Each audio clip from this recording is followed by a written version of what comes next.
ان الشیطان للانسان عدو مبین، بے شک شیطان انسان کا کھلا ہوا دشمن ہے۔ اور اس جگہ اللہ تبارک و تعالیٰ قرآن پاک میں ارشاد فرماتا ہے کہ بے شک شیطان تمہارا دشمن ہے تو تم بھی اس سے دشمنی کرو۔ شیطان تمہارا دشمن ہے تو تم بھی اس سے دشمنی کرو کہ وہ اپنے گروہ کو، اپنے حزب کو بلاتا ہے تاکہ جہنم میں، دوزخ میں داخل ہو۔ معزز سامعین کرام، اب آپ کہیں گے کہ شیطان ہمارا کھلا دشمن ہے، ہم اس سے کیوں کر دشمنی کریں اور کیسی دشمنی نبھائیں، جبکہ اللہ نے خود بھی ارشاد فرمایا کہ میرے بندو، جب شیطان تمہارا دشمن، تم شیطان سے دشمنی کرو اور کھلی دشمنی کرو۔ تو جب ان آیات کریمہ کی تفسیر ہم دیکھتے ہیں تو مفسرین سے معلوم یہ ہوتا ہے کہ شیطان کی دشمنی یہ ہے کہ آپ اللہ تبارک و تعالیٰ کے احکام و فرامین کی اطاعت کرو، آپ رسول اللہ کے فرامین کی اطاعت کرو، آپ عبادات کرو۔ اللہ تبارک و تعالیٰ نے جن باتوں کا حکم ارشاد فرمایا ہے ان باتوں پر عمل کرو، اور رب نے جن باتوں سے منع فرما دیا ہے اس سے رک جاؤ۔ تو یہ شیطان کی دشمنی ہے، اور شیطان ہم سے دشمنی یہ کرتا ہے کہ ہمیں طاعت الہی سے روکتا ہے، ہمیں عبادت الہی سے روکتا ہے، ہمیں ہر اس کام سے روکتا ہے اور حربے اور جال پھینک کر ہمیں ہنسانے کی کوشش کرتا ہے، جن کاموں کی وجہ سے اللہ تبارک و تعالیٰ ہم سے ناراض اور جو ہے اللہ کا غضب اور اللہ تبارک و تعالیٰ کا عذاب ہمارے لیے لازم ہو جائے۔ آئیے میں آپ کو ایک روایت سناؤں، جیسا کہ کل آپ نے ایک روایت سنی کہ اللہ تبارک و تعالیٰ نے یہ ماہ مکرم ماہ رمضان ہمیں عطا فرمایا۔ آپ قابل مبارکباد ہیں، اللہ نے آپ پر رمضان کے روزے فرض کیے، آپ نے روزے رکھے، آپ نے ذوق و شوق سے قرآن کی تلاوت کی، آپ نے بڑی محبت سے عبادات کیے، نوافل ادا کیے، تراویح ادا کی، خیر خیرات کیا، صدقہ و زکات کیے، اپنے مسلمان بھائیوں سے ملتے رہے، ان کی حاجات و ضروریات کو پوری کرتے رہے، ایک دوسرے کو معاف کرتے رہے، ایک دوسرے سے معافی مانگتے رہے، چونکہ رب نے یہ کرنے کا حکم ارشاد فرمایا۔ ہم نے یہ سارا کچھ کیا تو رب نے اعلان کر دیا، میرے بندو اب آ جاؤ، میں تمہیں اجرت اور مزدوری دیتا ہوں کھلے آسمان کے نیچے، جسے ہم عیدگاہ کہتے ہیں۔ اور جب ہم کھلے آسمان کے نیچے سب بھائی مل کر عیدگاہ میں پہنچے تو رب کا اعلان ہو گیا، رب کا اعلان ہو گیا کہ میرے بندو تم نے سارا کچھ کیا، اب ہماری طرف سے تمہارے لیے انعام یہ ہے کہ چلو میں نے تمہاری مغفرت کر دی، تم ہم سے راضی ہوئے، ہم تم سے راضی ہو گئے، اب اپنے گھروں کی طرف لوٹو تو راضی براضی لوٹو، بخشے ہوئے لوٹو، مغفرت یافتہ لوٹو۔ اب حضرت وحب ابن منبہ رحمت اللہ تعالی علیہ فرماتے ہیں جب اعلان باری تعالیٰ ہوتا ہے، میرے بندو میں تجھ سے راضی ہو گیا، میرے بندو تم ہم سے راضی ہو گئے، ہم تم سے راضی ہوئے، تم ہم سے راضی ہوئے، روزے رکھا، بھوک پیاس کی شدتیں برداشت کی، ہم تم سے راضی ہوئے، چلو اب تمہیں جنت کا دروازہ ریان ہی دے دیتے ہیں، ایسے دروازے سے داخل کریں گے کہ جب اس دروازے سے جنت میں داخل ہو گئے اور ایک پیالہ شربت کا دیا جائے گا، پھر کبھی پیاس نہیں لگے گی، سبحان اللہ، انعام دیا جا رہا ہے۔ تو حضرت وحب ابن منبہ فرماتے ہیں کہ شیطان کا جو سب سے بڑا ابلیس سردار ہوتا ہے وہ زار قطار ہوتا ہے، بدحواس ہو جاتا ہے. بدحواسی کا عالم ایسا ہوتا ہے کہ اس کے سارے چیلے چپاٹے شیاطین اس کے ارد گرد جمع ہو جاتے ہیں اور جمع ہو کر پوچھتے ہیں اے ہمارے آقا، اے ہمارے سردار، آپ اتنے بدحواس کیوں ہیں؟ آپ اتنے اداس کیوں ہیں؟ آپ اتنے جو ہے پریشان کیوں نظر آتے ہیں؟ تو شیطانوں کا سردار ابلیس کہتا ہے کہ دیکھو اللہ تعالیٰ نے غلامان مصطفیٰ کو ماہ رمضان میں روزے رکھنے، تراویح پڑھنے، قرآن کی تلاوت کرنے، زکات و خیرات و صدقات کرنے کا حکم دیا، انہوں نے کیا. گناہوں سے رکنے کا حکم دیا، یہ رک گئے اور آج اللہ تبارک و تعالیٰ نے ان کی مغفرت کر دی ہے. اس لیے میرے چہروں سن لو کان کھول کر، یعنی انگلش شیطانوں سے کہہ رہا ہے کہ جب یہ اپنے گھروں کو لوٹے تو انہیں خواہشات نفسانی میں مبتلا کر دو، انہیں بہکانا شروع کر دو.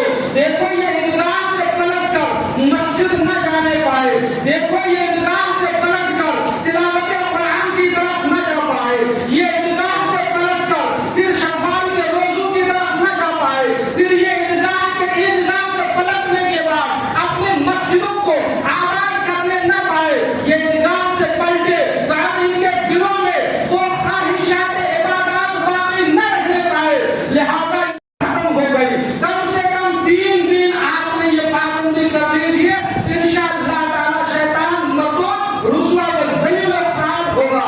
جس طرح آپ نے رمضان میں، جس طرح آپ نے رمضان المبارک کے اندر نمازوں کی جماعت کی پابندی کی ہے، اب بھی نمازوں کی جماعت کی پابندی کیجیے. جس طرح آپ کے زبانوں نے قرآن کی تلاوتوں کی لذتیں اٹھائی ہے، اپنے ہونٹوں کو لذت تلاوت قرآن سے محروم نہ کیجیے. جس طرح آپ کی پیشانیوں نے سجدوں کی لذتیں اٹھائی ہے، اپنی پیشانیوں کو سجدوں کی لذتوں سے محروم نہ کیجیے. جس طرح آپ بھائی ایک شیشہ پلائی ہوئی دیوار کی طرح ہو گئے تھے، ان کی باہوں سے اپنی باہیں جدا نہ کیجیے. آپ نے بھائیوں کو معاف کر دیا، معاف رکھیے. جن سے معافی رکھ لے لیا تھا ان سے دل صاف رکھیے. اور میں 3 دن سے یہ کہتا ہوں کہ اگر آپ نے 3 دن یہ ذمہ داری کر لی تو اب شیطان رسوا و ذلیل و خوار ہوگا، اور جب ذلیل و خوار ہوگا تو کنارے بیٹھ کر روئے گا کہ اب ان کو بہکانا آسان نہیں ہے، اب بہکانا آسان نہیں ہے. اس لیے کہ اس نے رمضان میں بھی عبادتیں کی، بعد رمضان بھی شوق باقی ہے. اور جب ہمارا شوق باقی رہا، مسجدیں آباد رہی، محفلیں آباد رہی اور ہمارے عبادات کے کام ویسے ہی ہوتے رہے تو انشاءاللہ تعالی رمضان میں جو ہم نے محنتیں کی ہے نا، وہ محنتیں ثمر بار ہوگی، یعنی پھل لے آئے گی. جو درد ہم نے عبادتوں کے اپنی زندگی کے لگائے ہیں پودے، ایک دن وہ پھلدار ہو جائے گا. لہذا اب بھی آپ نماز کی جماعتوں کی پابندی فرمائے. کام کرنا ہے، کام سے شریعت منع نہیں کرتی.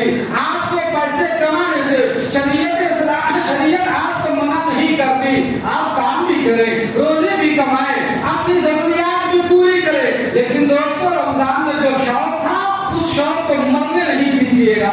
جو چراغ آپ نے جلایا تھا اسے مدھم ہونے نہیں دیجیے گا. خوف الہی کا تیل اس چراغ میں ڈالتے رہیے، عشق مصطفیٰ کا تیل اس چراغ میں ڈالتے رہیے. عشق اور لذت سجدے کا تیل خود جو چراغوں میں ڈالتے رہیے تاکہ اس کی لو مدھم ہونے کے بجائے دن بدن اوپر ہوتی ہوئی جائے، دن بدن بڑھتی جائے اور آپ کی زندگی میں نکھار پیدا ہونا شروع ہو جائے. اس لیے شیطان کے مکر و فریب سے اپنے آپ کو بچائیے. جانتے ہیں انسان اللہ کے حکم پر جب سجدہ ریز ہو جاتا ہے نا تو شیطان چیخیں مار کر، دھاڑ مار کر روتا ہے. آپ نے ہم سے سنا رمضان میں جب آیت سجدہ کوئی بندہ تلاوت کرتا ہے اور تلاوت کرنے کے بعد وہ بندہ رب کے حکم کے مطابق بارگاہ رب میں اپنی پیشانی رکھ کر سجدہ کرتا ہے تو شیطان کونے میں دھاڑ مار کر رو رہا ہے. اے افسوس اور خرابی ہماری تو بربادی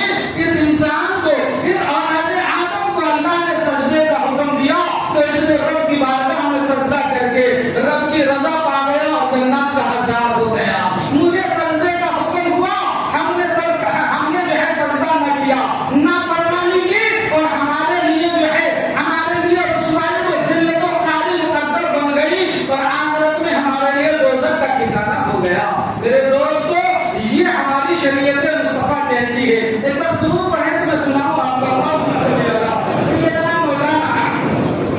محمد مالک وسلم صلاۃ و سلام علیہ یا رسول اللہ صلی اللہ علیہ وسلم۔ دیکھیے شیطان ہمارے اوپر جب دعوت چلتا ہے تو سب سے پہلا پانسا جو وہ پھینکتا ہے، سب سے پہلا جال کو جو پھینکتا ہے، اس پھندے میں ہمیں یہ پھنسانے کی کوشش کرتا ہے کہ معاذ اللہ ہم شرک کر جائیں، معاذ اللہ ہم سے کفر ہو جائے، معاذ اللہ ہمارا ایمان تباہ و برباد ہو جائے۔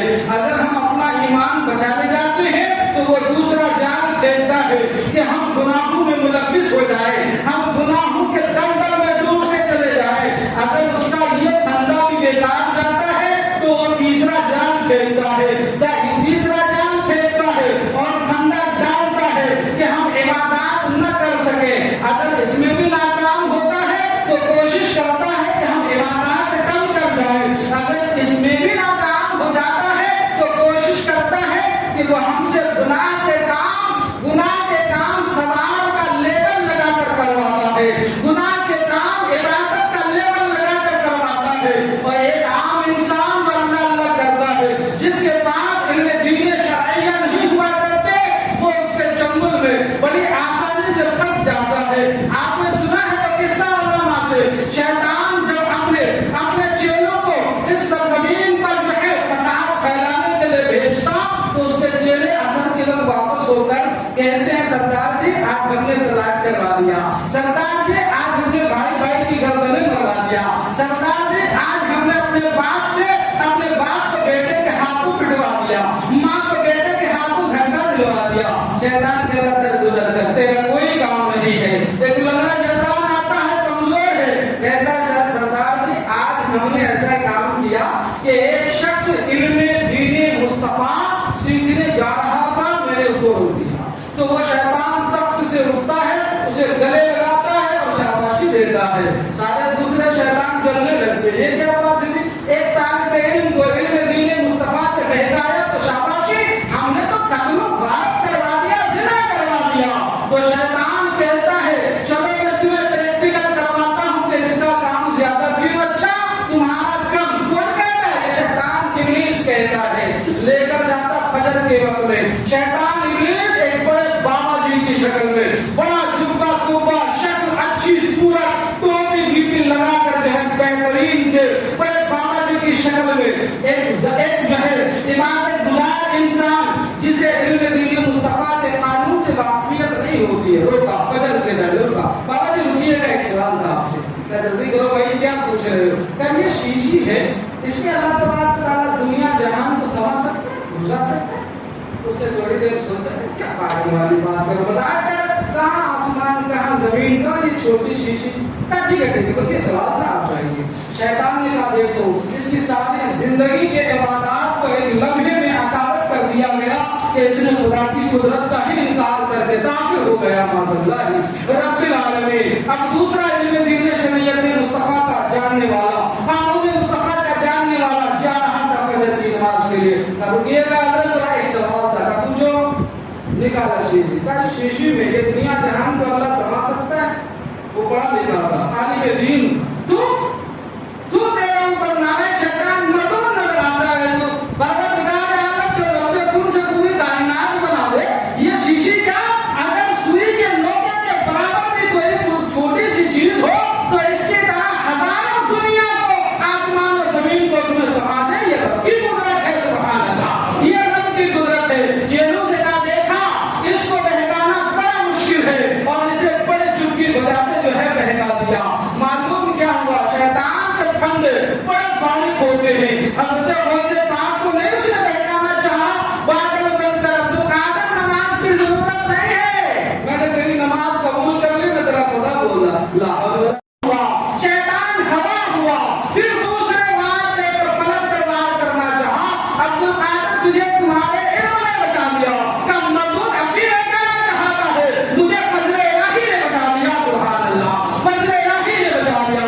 اے لوگوں نمازوں میں آتے ہو، میں اکثر کہتا ہوں نمازیں بھی پڑھو اور نمازیں ادا کرنے کے بعد سجدہ شکر بھی ادا کرو، رب تبارک و تعالیٰ کی بارگاہ میں سجدہ شکر کرو، لا حول ولا